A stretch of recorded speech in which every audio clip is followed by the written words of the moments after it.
सूर्याय नमः।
नाजरीन नमस्कार, आदाब।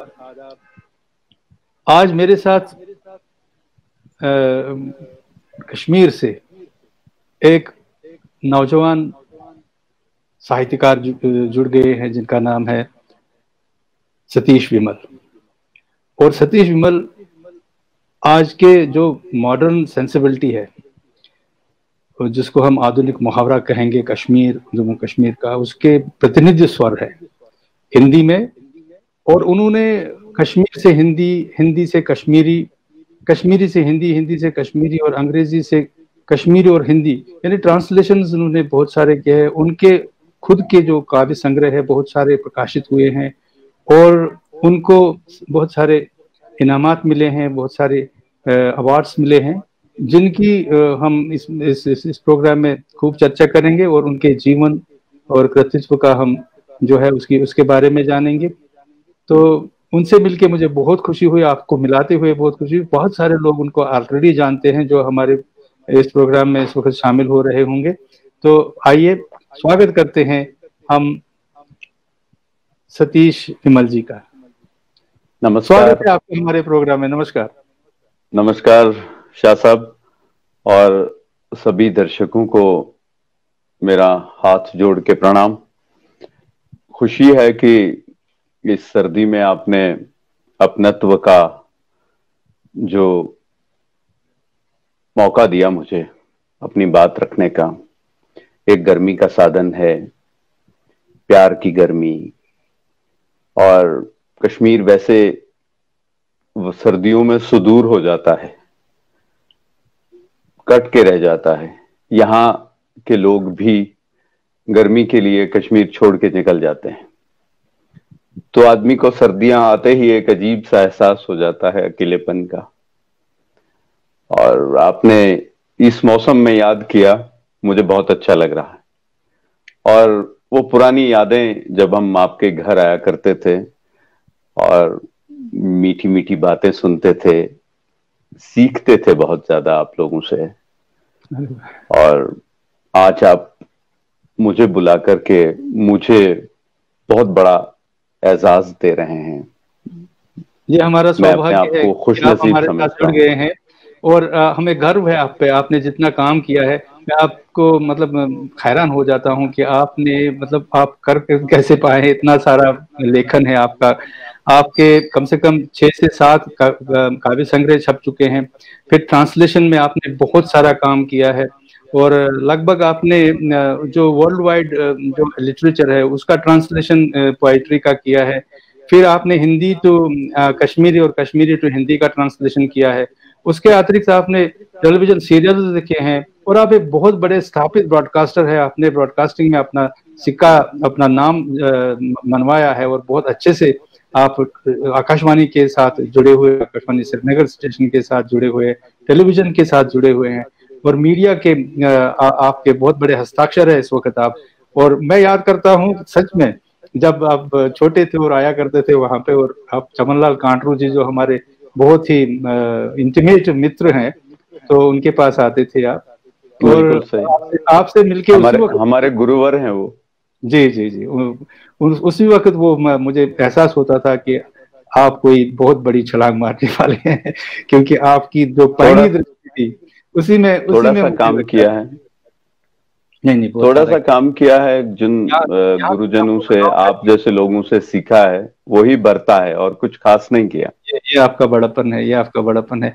आपने अंग्रेजी में मतलब एमए किया है, लेकिन उससे पहले मास्टर्स के। मैं जरा सा जानना चाहता हूँ बैकग्राउंड, जो आपका बचपन है और जन्म है, वो किस प्रकार, कहाँ पे हुआ जन्म आपका, और कैसे बचपन बीता, पहले जो आरंभिक स्टेज आपका है।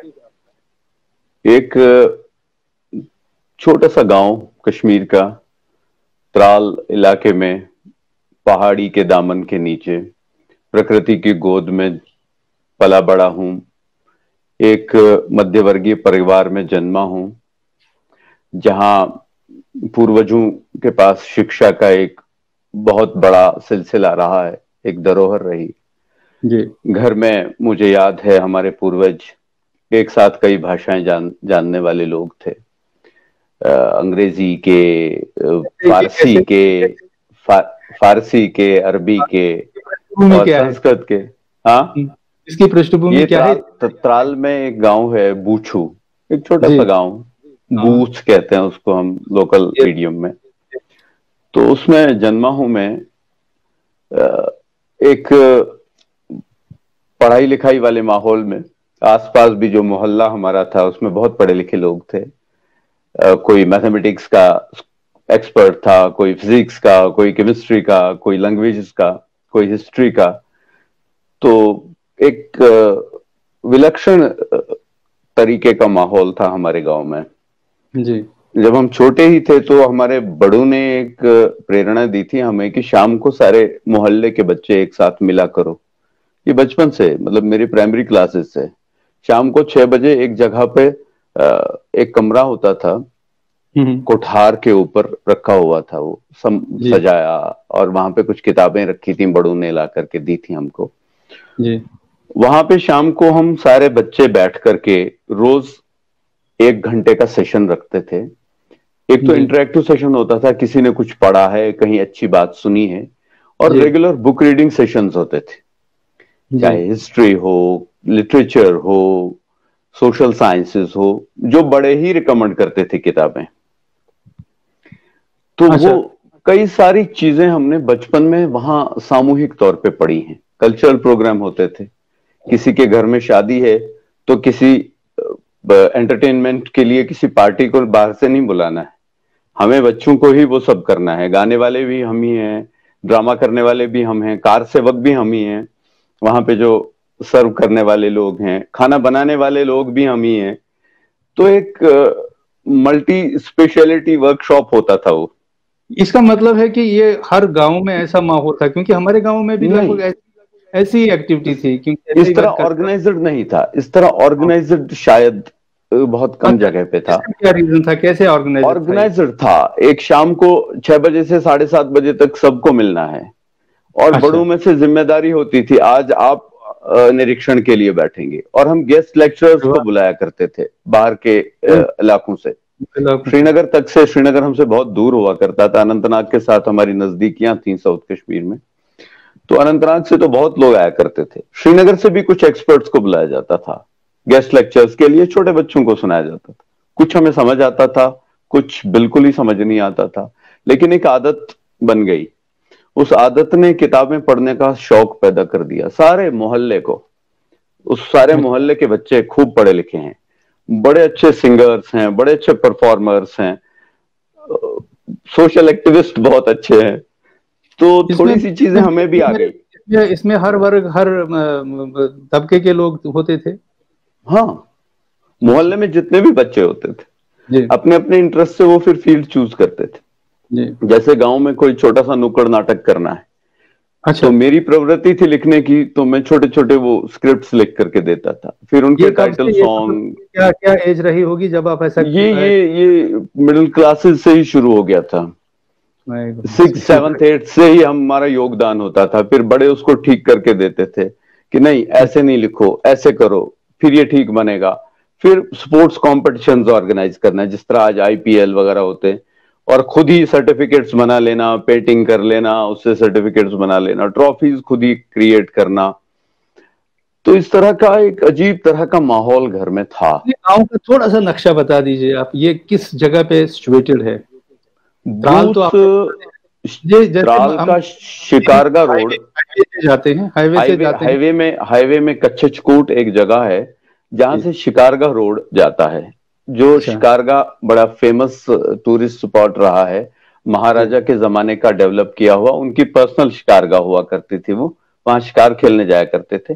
रोड वहीं अच्छा, से जाता है, उसी रोड के शुरुआत में हम रहते हैं। वो जंगल वहीं से शुरू हो जाता है, हमारे अच्छा, गांव के पास से ही शुरू हो जाता है। चीड़ तो बड़ा के वृक्ष। प्राकृतिक प्राकृतिक तौर पे बड़ा रिच इलाका है वो, वहां अच्छा, पे पले बड़े हैं। और मुझे कई बार बड़ा अफसोस होता है कि हमें इन चीजों से दूर हालात ने कर दिया है। मैं कश्मीर में रहा हूं लेकिन घर से बहुत दूर रह रहा हूं। 50 किलोमीटर की दूरी 50,000 किलोमीटर जैसी दूरी है, आना जाना जहां नहीं है। पर जी, वो गांव अब भी मेरे अंदर रहता है। मैं शाम जी, को जब आंखें बंद करके सोने की सही करता हूं, हम्म। तो गांव की गलियों में से घूम के पहले जाता हूं, ये भी एक फिर नींद विडंबना है। नगर जाता हूं, फिर ये नींद भी एक, नगर जाता हूं, ओहो, फिर नींद आती है। और कभी कभी ऐसा भी लगता है कि हम इतनी सारी यूनिवर्सिटीज, इतने सारे कॉलेजेस से होकर के आए हैं, पढ़ लिख के आए जी, हैं, जी, लेकिन वो गांव के चौपालों पे दुकानों की, जो जी, वो नीम खांदा लोग या अनपढ़ बुजुर्ग लोग बैठा करते थे, आपस हम्म। में बात किया करते थे, और हम छोटे बच्चे साइड में बैठ करके सुना करते थे चुपचाप। वहां से जो सीखा है वो शायद किसी यूनिवर्सिटी और में नहीं सीखा, वो शायद किसी कॉलेज में किसी बड़ी किताबों में से उतना ज्ञान नहीं मिला, उतना जीवन, जीवन जीवन के जीने का सलीका नहीं मिला। जीवन जीने के तो ठोस अनुभव है। वो क्षण जो गुजारे हैं उस गांव में, बचपन हम्म। से लेकर के बड़ा होने तक, वो तो अनमोल है। वो एक विश्वविद्यालय है अपने आप में। स्कूलिंग वही हुई है आपकी अपने गांव में? स्कूलिंग वही गांव के स्कूल में, गवर्नमेंट स्कूल में हाई जैसे। स्कूल तक था वहाँ? नहीं, हमारे गांव में स्कूल मिडिल स्कूल का था। उसके जी, बाद पास के एक 1.5 किलोमीटर दूर डाडसर बड़ा गांव है हमारे इलाके में, तो वहां जी, तब हाई स्कूल होता था, फिर हायर सेकेंडरी हो गया। अच्छा, तो उसके बाद वहां से हाई अच्छा, स्कूल किया, उसके बाद त्राल में हायर सेकेंडरी हुआ करती थी, वहां पढ़ा हमने। हम्म। उसके बाद डिग्री कॉलेज अनंतनाग से पढ़ा, फिर कश्मीर यूनिवर्सिटी से पढ़ा, और फिर नौकरी में आ गए। आपने भी सेम कॉलेज से डिग्री की है हमारे, जहाँ से हमने किया था। आपके और हमारे जमाने वो में तो थोड़ा सा उस सारे इलाके में वही एक कॉलेज हुआ करता था, तो इसलिए साउथ कश्मीर का एकमात्र कॉलेज हुआ करता था। बाद में बहुत छोटे बढ़िया छोटे कॉलेज, कॉलेज बहुत। आसपास बन गए।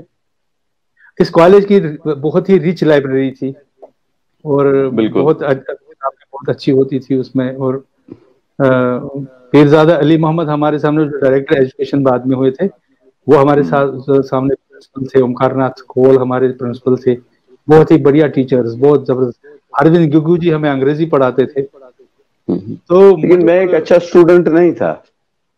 मैं ये भी कह देता हूँ आपसे कि स्कूल कॉलेज उसमें मैं एक मध्य वर्गीय स्टूडेंट था, और जैसा एक सो एग्जाम आप पास हो जाता था, फेल भी नहीं होता था, लेकिन मेरे टीचर्स उसको को समझ, इतनी ज्यादा उम्मीदें मुझसे नहीं थी। सिर्फ एक टीचर थे हमारे हाई स्कूल में, वो हमें अंग्रेजी पढ़ाया करते थे। साइंस के बैकग्राउंड से थे, लेकिन अंग्रेजी बहुत अच्छी आती थी उनको, तो वो हमें अंग्रेजी पढ़ाया करते थे। वो सिर्फ एक ऐसे व्यक्ति रहे हैं सारे मेरे स्कूलिंग यूनिवर्सिटी तक के करियर में, क्या नाम था जिन्होंने उनका? मुझसे ये कहा कि भाई जा, तुम हाथ में कलम ले लो, किसी दिन तुम बहुत अच्छे राइटर हो जाओगे। पता नहीं कैसे लगा उनको, शायद कहीं कोई असाइनमेंट ठीक से कर लिया हो, कोई उनका ऐसे ठीक से लिख दिया हो, पर उनकी नजर गई थी कि ये आदमी नाम नाम क्या था कुछ न उनके? कुछ, मोहम्मद शाबान मीर हुआ करते थे। अच्छा, मोहम्मद वो शाबान वहीं के मीर। हमारे लोकल टीचर होते थे और आज भी मैं उनके संपर्क में हूँ। जब भी टीचर्स डे होता है तो मुझे पहले वो याद आते हैं। ऐसे टीचर उसको आदमी जिंदगी भर नहीं भूल सकता है, कि हमारे जीवन में भी ऐसे बिल्कुल सही, टीचर्स रहे। बिल्कुल सही, बिल्कुल हम्म, सही। हमारे एक मुबारक शाह जी प्राइमरी टीचर थे, प्राइमरी क्लास में, उनको आज तक नहीं भूला हूँ, क्योंकि वो चित्रों के माध्यम से हमको पढ़ाई सिखाते थे उस पढ़ाया जमाने करते में। थे। हाँ हाँ, तो तब तक मेरा इंटरेस्ट नहीं था क्लासेस में, मैं नहीं, जब चित्र उन्होंने खींचने शुरू किए और चित्रों के माध्यम से पढ़ाना शुरू किया, घड़ी में टाइम कैसे देखा जाता है वो पढ़ाना शुरू किया, तो बहुत इंटरेस्ट जाग गया। दीज थिंग्स मैटर, बहुत मैटर करती है बहुत एक बच्चे बहुत की लाइफ बहुत मायने रखते हैं ये चीज, में। तो बहुत इस मायने तरीके से रखते हम ऐसे टीचर उसको जो हमारे प्रति बहुत संवेदनशील रहते हैं, बहुत अच्छा लगता है उनको डिस्कस करना। तो आपने ग्रेजुएशन अनंतनाग कॉलेज से की, फिर आप रोजगार ढूंढने निकले होंगे या फिर साहित्य लिखते रहे, क्या हैं। किया साहित्य तो पहले? साथ साथ पता नहीं, साहित्य लिखवाता रहा मुझसे कुछ न कुछ। एक मजबूरी होती है जो सोच समझ के नहीं होती। ये जब कुछ अंतः प्रेरणा, करने अंतः को नहीं प्रेरणा से होता, जब कुछ अंदर करने की। को नहीं होता, जब किसी और चीज से आप हल्का महसूस नहीं करते, तो आपको कुछ न कुछ ऊपर वाला कुछ फैकल्टीज आपको दे देता है, वो एक वेंट वहां से निकलता है। ये बस में नहीं होता है आदमी के, जी। मेरे हिसाब से। मैं तो मजबूरी में लिखता हूं। ये मजबूरी कहाँ से आती है, मुझे लिखवाती है। और ये साथ साथ चलता रहा। जब मैं बेरोजगार भी था तब भी होता रहा, और नौकरी की तलाश करता रहा। फिर पोस्ट ग्रेजुएशन की कश्मीर यूनिवर्सिटी से अंग्रेजी साहित्य में। उसके बाद छोटे छोटे स्कूल थे हमारे इलाके में, वहां एप्लीकेशंस देता रहा बड़ी देर तक कि मैं पढ़ाऊंगा टीचर प्राइवेट स्कूलों में। तो एक स्कूल में मैंने 1.5 साल पढ़ाया है। उसके बाद मेरी अपॉइंटमेंट दूरदर्शन में हो गई। अच्छा, तो कौन कभी सा, सोचा भी नहीं था कि कौन दूरदर्शन से में आऊंगा, पता भी कौन नहीं से था ईयर कि में कैसे। हाँ, कौन से ईयर में हो गई थी अपॉइंटमेंट आपकी? 94 में अच्छा, 94 में आपने कैसे डिसीजन ले दूरदर्शन में लिया, 1 साल रहा था मैं। आपने कैसे डिसीजन ले सके जबकि सब लोग वहां से निकल रहे थे, तो आप नहीं निकलेंगे? इस डिसीजन के ये पीछे बहुत बहुत एक करेज बहुत होनी बहुत चाहिए। नहीं, मोटिवेशन पता नहीं क्यों पिताजी ने भी थोड़ा सा मोटिवेट किया, क्योंकि वो सारी जिंदगी बाहर रहे थे घर से। जी। तो उन्होंने कहा कि यार अभी शायद जाने का वक्त नहीं है, कल परसों और बिगड़ जाएंगे हालात। तो पता नहीं इसी तरह से कुछ सिचुएशंस ऐसी बन गई कि रह लिए। और फिर बाहर हो सकता है निकल जाते रोजगार के सिलसिले में, पर दूरदर्शन में अपॉइंटमेंट हो गया। तो मेरी पोस्टिंग श्रीनगर दूरदर्शन हो गई पहली ही 1994 में। 1994 में। और फिर 95 में एक 1.25 साल के बाद में रेडियो चला आया, क्योंकि वहां पे एक डिमांड थी, हिंदी अच्छा। नोइंग आदमी चाहिए। और अच्छा। हिंदी नोइंग सारे लोग जो थे वो रेडियो से बाहर आए थे, कश्मीर से बाहर आए थे, वहां कोई नहीं था। तो उन्होंने एक डिमांड रखी थी प्रसार भारती के सामने। तब तो मिनिस्ट्री ऑफ माइंड भी होती थी। तो एक ऑर्डर आया था कि जो हिंदी वाला कोई भी J&K स्टेट में है वो श्रीनगर में सर्व करने के लिए ऑप्ट करे। तो मैंने ऑप्ट कर लिया, क्योंकि मुझे लगा था कि रेडियो में एक, मैं जब बेरोजगार ही था अभी, तो रेडियो जाया करता था टॉक्स वॉक्स देने के लिए, टॉक्स देने के लिए। कविताएं पढ़ने के लिए। जी जी जी। श्रद्धेय मोहन निराज जी मेरे पहले प्रोड्यूसर रहे हैं। उनके पास जब मैं गया था तो बड़े अच्छे उस्ताद हुआ करते थे लोग। हाँ। अजीब किस्म के उस्ताद होते थे। मैं गया तो मैंने उनके सामने कुछ कविताएं रख दी। बहुत डर डर के गांव से आया हुआ आदमी, मैंने कहा कि मैंने लिखी है। वो मुझे देखता रह गया। हिंदी पढ़ते हो? मैंने कहा नहीं। फिर कैसे लिखते हो हिंदी? मैंने कहा घर में हिंदी जानने वाले लोग हैं इसलिए मैं जानता हूँ, और कविता के साथ शौक है मेरा कविता का, तो मैं लिख लेता हूँ। बहुत डर डर के बात की मैंने। एक रौब दाब था उनका अपनी पर्सनैलिटी का। तो उन्होंने कहा नीचे बैठो। पहले कहा किसकी चुरा के लाए हो, किस मैगजीन से उठा के लाए हो। तो मैं थोड़ा डरा हुआ, मैंने कहा कि मैंने नहीं चुराई है, मैंने खुद लिखी है। उन्होंने 2-3 लाइनें पढ़ के ही मुझे बिठा दिया था, बहुत इंटरेस्ट नहीं दिखाया था उसमें। फिर कोई कागज उठा के ले आए, कहाँ रहते हो, इसी तरह जैसे आप पूछ रहे हैं कहाँ से हो, क्या कर रहे हो। उन्होंने एक इंटरव्यू शुरू कर दिया, मैं कहता रह गया। उन्होंने कहा कि कागज के ये 2 वर्के हैं, ये जो तुमने कहा मुझसे ये लिख के दो। नहीं, कविता नहीं, ये लिख के दो। जब तुम आज घर से निकले हो वहां से यहाँ तक का सफर लिखो। पहले वो मैं ये हूँ, अपना परिचय दे दो। उसके बाद जो ये सफर गुजारा है, यहाँ तक मेरे पास आए हो, अभी तक का ये सफर मुझे लिख के दो 2 पेजेस में, नोट करने लायक। मैं साइड में चला गया और लिखने लगा। और अभी शायद मैंने एक पैराग्राफ लिखा होगा, बहुत डरा हुआ, उन्हीं शब्दों में घुसा हुआ कि कहीं कुछ गलत ना हो जाए। कॉन्फिडेंस हम गांव वालों में बहुत देर से आती है, क्योंकि कुछ जो हम जान भी रहे होते हैं वो हम बहुत देर के बाद कहने का हौसला जुटा पाते हैं। एक्सपोजर कम होता है इसलिए शायद। एब्सोल्युटली। तो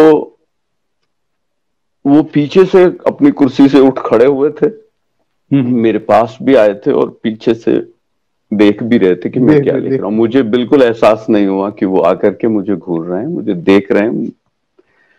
और आज जब एक पैराग्राफ लिखा था मैंने, वो आकर के उन्होंने मेरे कंधों पे हाथ रखा, कहा खड़े हो जाओ। खड़ा हो गया, गले से लगाया, बैठो, चाय कौन सी पियोगे, कहवा भी मिलेगा और लिप्टन टी भी मिलेगी, कविताएं आज रिकॉर्ड करें। मैं बड़ा खुश हो गया, मैंने कहा सर करेंगे, चलो। तुम युवावाणी पे नहीं आ रहे हो, याद रखना। अच्छा, विविधा एक कार्यक्रम है हमारा, विविधा करते थे। उसमें हिंदी डिपार्टमेंट के हेड हैं प्रोफेसर अयूब प्रेमी हैं, और अजंदेव मजबूर जी हैं, अजंदेव मजबूर जी हैं, और आपकी पहली रिकॉर्डिंग थी ये आपकी पहली रिकॉर्डिंग। सो बड़ी खुशनसीबी है कि इस तरह के टीचर्स हर बार मिलते रहे हैं। उनका क्या पहला तो बहुत पहला कवि सम्मेलन भी इसी तरह एक बड़े उस्ताद की निगरानी में हुआ, हरिवंश राय बच्चन। मुझे नहीं मालूम था कि यह हरिवंश राय बच्चन है, मैं मुशायरा सुनने गया था। अच्छा। तो इसी तरह से अचानक किसी ने इंट्रोड्यूस कराया, उन्होंने कहा कि ये भी कविताएं लिखते हैं। तो वो आकर के, बेटे क्या लिखते हो? मेरे गले से आवाज नहीं निकली जब मैंने नाम उनका सुना। तो मेरी डायरी हुआ करती थी जेब में, छोटी सी, उस पे लिखता था मैं। तो वो डायरी उठा करके मैंने उनको संभाली, मैंने कहा आप पढ़िए। उन्होंने कहा सुनाओ। तो मेरे होंठ ही नहीं हिले डर के मारे। अब उन्होंने खुद पढ़ा। तो बाद में उन्होंने धर्मयुग में मेरी कविताओं पर एक नोट लिखा, जो तब छपा जब मैं कहीं नहीं छपा था। तो इस तरह के टीचर्स और संयोग भी, मैं तो ऊपर वाले पर बड़ा विश्वास रखने वाला। आपने जो पहले कविता पढ़ी थी ना रेडियो में, वो अगर आपको याद हो तो उसके कुछ? बिल्कुल याद नहीं है। याद नहीं होगा? बिल्कुल याद नहीं है।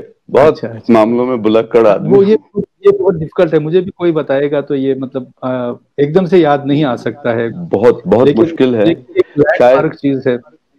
मेरे पहले कविता संग्रह में जरूर शामिल रही होगी उनमें से कोई कविता, लेकिन मुझे अभी भी याद नहीं है कि मैंने पहली कविता। आपका शायद पहला कविता संग्रह विनाश का विजेता, ये है क्या? जी जी जी जी। अच्छा, विनाश का विजेता। इसमें ऐसा नाम क्यों रखा है? पहले विनाश है फिर विजेता है। वो एक कविता ही है, उसमें पहली कविता ही है विनाश का विजेता जी। तो मुझे पता नहीं क्यों अच्छा लगा ये टाइटल, और मैंने इसे पहले कांटू सर को दिखाया था, चमन लाल कांटू जी को, क्योंकि मेरी कविताएं वो जो पहली संग्रह की हैं वो सब उन्होंने पहले पढ़ी, क्योंकि और किसी को दिखाने का हौसला मेरे में कम था। अब भी डरता हूं मैं हर बार, अभी तक डर नहीं गया है। अभी डरने की जरूरत नहीं, न तभी डरने की डर नहीं गया है। लेकिन पर उनको मैं आपसे सहमत हूँ कि जो गांव के हम लोग होते हैं, जब शहरों में आते हैं तो बहुत सहमे होते हैं, और मतलब अपनी बात जो कहनी होती है वो कह नहीं पाते हैं। मेरा ये दूरदर्शन में जब मैं प्रोग्राम देने जाता था तो ये अनुभव मेरा भी है। लेकिन एक दफा जब हम ज्वालामुखी की तरफ फूट गए और फूट पड़े तो फिर हमको कोई रोक नहीं पाया। फिर जो करना था वो कर लिया। ऐसे ही आप कर चुके हैं। ये कविता संग्रह मैंने तब छापा था जब अभी मेरी नौकरी नहीं लगी थी। अच्छा। और इस कविता संग्रह को एडिट किया था और इसकी भूमिका लिखी थी अयूब प्रेमी साहब ने। वो तब डीन फैकल्टी ऑफ आर्ट्स हुआ करते थे यूनिवर्सिटी ऑफ कश्मीर में। मेरे गुरु रहे बड़े हैं। बड़े अच्छे काव्य शास्त्र आलोचक। हम उनसे आप तो मेरे से अच्छा जानते होंगे उनको। काव्य शास्त्र उनसे सीखते थे हम, और बहुत अच्छा पढ़ाते थे, बहुत ही, मतलब आज तक और नहीं भूले। उन्होंने ही उसको छपवाने के लिए मुझे प्रेरित किया और फिर कहा कि नहीं ये छाप लेना चाहिए। और फिर उन्होंने ही प्रेस वाले से बात की, उन्होंने ही उसको छपवा के लाए वो। हाँ। और अब मुझे पता नहीं, जब किताबें मेरे पास आ गई कुरियर से, तब अयूब प्रेमी साहब कश्मीर छोड़ के चले गए थे। बड़ी दयनीय स्थिति में चले गए थे।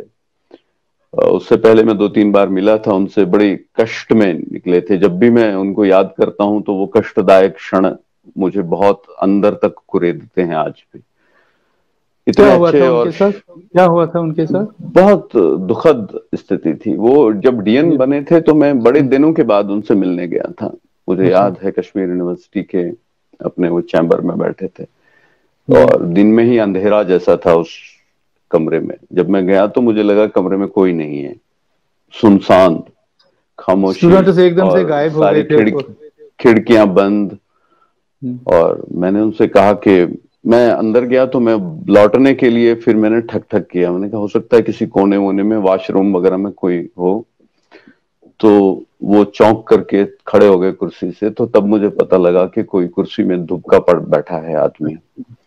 तो मैंने उनको देखा, बड़ी बुरी स्थिति में। मैं सामने गया तो वो डर डर के कौन कौन कौन, क्योंकि अंधेरा कमरे में हो गया था, खिड़कियां बंद थी।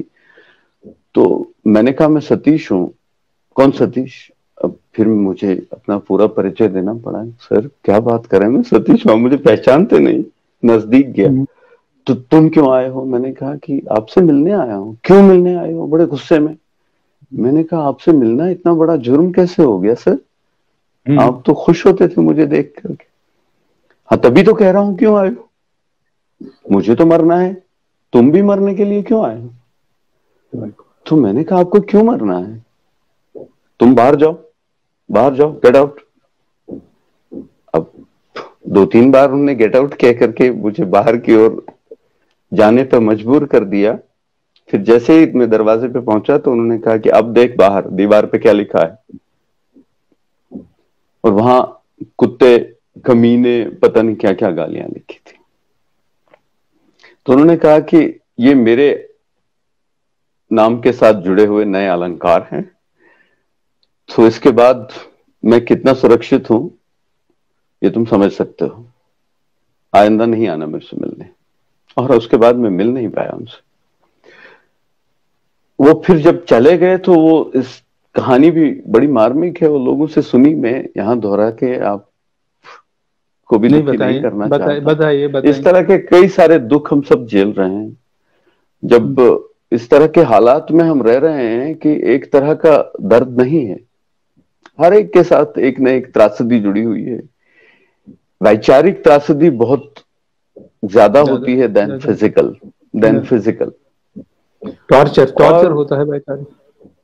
और जो सेंसिटिव लोग होते हैं, आर्टिस्ट लोग होते हैं, उनके गहरे तक जो घाव लग जाते हैं वो सारी जिंदगी फिर भरते नहीं है कि और शायद वही घाव वही घाव फिर प्रेरणा बन जाते हैं। वही घाव शायद प्रेरणा बन जाते हैं। मतलब हंसी के फुहारे छूटता हुआ हिंदी डिपार्टमेंट, जहाँ पे बहुत ही जबरदस्त लाइवली माहौल होता था। और वही प्रेमी जी पोएट्री पे हमको लेसन देते थे, काव्य शास्त्र पे लेसन देते थे, डिग्निफाइड प्रोफेसर। और कहाँ आपने ये बता दी, मतलब सिचुएशन तो रोना तो आता है। और जब वो कश्मीर से चले गए उसके कुछ मेरे ख्याल में 1.5 साल के बाद जी हमने ये समाचार सुना कि अयूब साहब नहीं रहे। वो एक आघात वो झेल नहीं पाए जो यहाँ से निकलने का, क्योंकि जिन परिस्थितियों में इस तरह का शख्स फजूल में शिकार बन जाता है, शिकार बन जाता है। फजूल में शिकार बन जाता है, जिसका कोई लेना देना नहीं होता है किसी भी चीज से, तो वो अंदर तक हिल जाता है, वो जीवन की लड़ाई हार गए। इस तरह से बहुत झेला है हमने, सब लोगों ने, सब लोगों ने जो है, हाँ। सब लोगों ने। और सेंसिटिव लोग तो हर बार छोटी बात को भी बड़ी त्रासदी के रूप में झेलते हैं। ये रमेश कुमार शर्मा जी उस वक्त नहीं थे वहां पे, वो तो निकल चुके थे पहले, या फिर रिटायर हो गए थे? नहीं, वो पहले ही चले गए होंगे, वो अच्छा। पहले ही चले गए होंगे। उस आपके टीचर्स की जो खेप थी उसमें से सिर्फ अयूब साहब वहां थे, फिर कुछ नए नए लोग आए थे, फिर कुछ नए नए लोग आए थे, और अभी भी डिपार्टमेंट चल रहा है, अच्छी तरह से चल रहा है, अच्छी तरह से चल रहा है। अब खूब चहल पहल हो गई है, और नए लोग हैं, एडमिशन भी हैं, बहुत वहां एडमिशन हैं, रिसर्च हो रहा है, बहुत ठीक ठाक चल रहा है। All the best to those people जो वहाँ पे भी हैं, उनके लिए मैं बिल्कुल हमेशा दुआएं करूंगा कि वो हमेशा कामयाब रहे। हमारे सारे ही जो नौजवान हैं वहाँ पे पढ़ाई कर रहे हैं, वो हम अपनी पढ़ाई पूरी करे और अपने जीवन का लक्ष्य प्राप्त करे। आपका ये जो सफर है बहुत ही दिलचस्प है। दिलचस्प इसलिए है कि आपका सृजनात्मक सफर जो है वो बहुत बहुत विप्लव से गुजरा है। एक तो आपका इंटरनल द्वंद है, एक अकेलेपन का, एक अकेले पड़ गए आप। दूसरा द्वंद है हालात का, जिसको आपने बोला कि कैसे सेंसिटिविटी से झेल रहे हैं आदमी, जो सेंसिटिव होते हैं उनके साथ कितना दुख होता है। आपने निभा कैसे किया? सिर्फ कविताएं लिख के या कुछ और भी सोचा? ये बहुत शायद एक आर्टिस्ट संघर्षों के बीच में से गुजर के ही कुछ कर पाता है। आपने भी कुछ समय पूर्व ये पूछा था, कुछ समय पूर्व ये पूछा था मुझसे कि इतनी व्यस्तता के बीच में इतना सब कैसे कर पाए।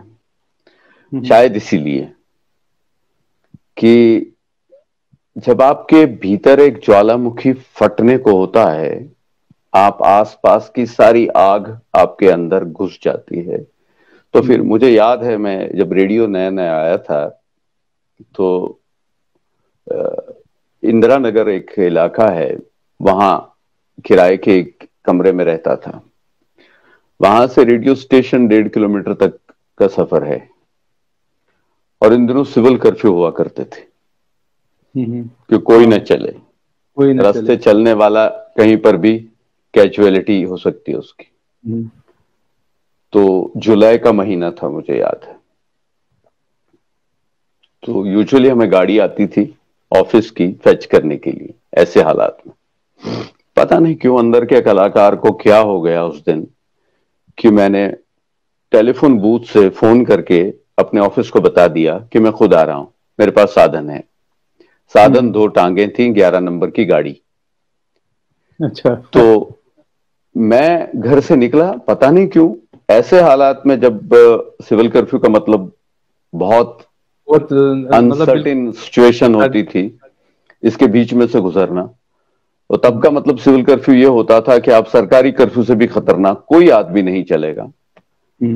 और मैं तब निकला हूं इंदिरा नगर से पैदल, उस गर्म 3 बजे रात की ड्यूटी थी मेरी। तो वो सड़क का कोलतार जो है वो थोड़ा पिघला हुआ था, जब गाड़ी भी कोई नहीं चले तो वो पिघला पिघला सा लगता है, नरम नरम सा हो जाता है, चिपकाव हो जाता है। हाँ, तो मैं बीच सड़क से चला, पता नहीं क्यों सड़क ने आवाहन किया, मुझे बुला लिया, आज कोई नहीं चल रहा तो बीच सड़क से चल, मुझे रौंद।